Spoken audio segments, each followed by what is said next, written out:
Good afternoon, everybody. This is Bob Iacchino, along with my co-founder, Path Trading Partners, Mike Arnold. It is June 28th.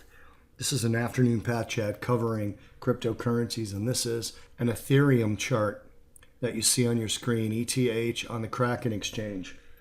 Yesterday, we put out another in our educational series of the trading aspects of cryptocurrencies and the way you should look at the price action, and it was a double top on this exact same chart. And Mike gave out predictions of very specific levels down here and down here. You can go and look at that video if you'd like to see what the downside of this is.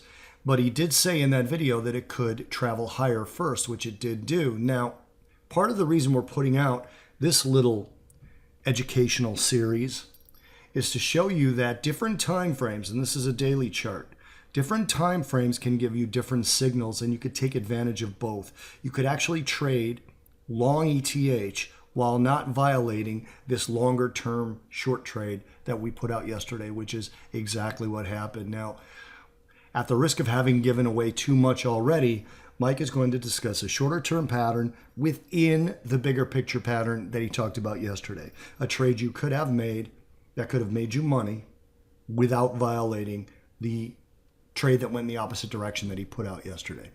So again, without giving too much away, let me turn it over to Mike to let you know what he's seeing on the charts. Mike, it's all yours. Thank you very much, Bob. So the other day we talked about this Ethereum US dollar trade on the Kraken exchange triggering a massive double topping pattern, which could lead eventually possibly to a price going down to the 125. If you haven't seen that video, please review it now. We also talked about this could take a long time to unfold, and price could easily come back to this orange box. And the pattern's intact until we get a close above 352.49. So price could even go higher than that. Well, people are wondering, well, what if I get a long trade set up? Can I still take it even if we have this daily short trade? And the answer is yes. Let's take a look at that now.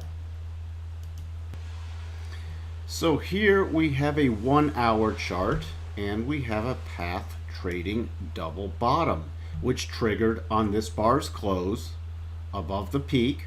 Also gave opportunities to enter on a pullback, and this would be a 2-target trade.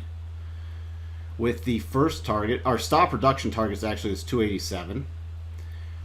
The first target for taking profits 301, and the second target's 315. So far we've hit the 301 target, pulling back to our rotation zone. So this is an example within that larger daily pattern short trade where there's an hourly pattern long trade. You know, and we could even use it to refine this orange box that we put up. All right, so we start seeing this, let's refine the orange box. Well, now we know it could go up to, with the completion of this pattern, to 315. Should we be surprised? No. And even if it does go up to 315, it does not invalidate the daily pattern at all. Switching back to the daily chart, you can see that if it hits 315, 315 comes in right about here, which is far below this level that would invalidate the daily short pattern. So that's how you can use multi-time frame analysis and take trades in both ways, and take advantage of larger term trends and shorter term trends. Turning it back over to you, Bob. Thanks for that, Mike. Hopefully that was clear. Shorter term pattern within a longer term pattern going in the opposite direction, and you can trade each of them. Thanks for watching, and we will talk to you guys in the next Path Chat. Hit like and subscribe if you like what we're doing, and don't forget the Money Path podcast. It is on our website, pathtradingpartners.com. You can also find it at iTunes and Google Play. Cheers, everyone.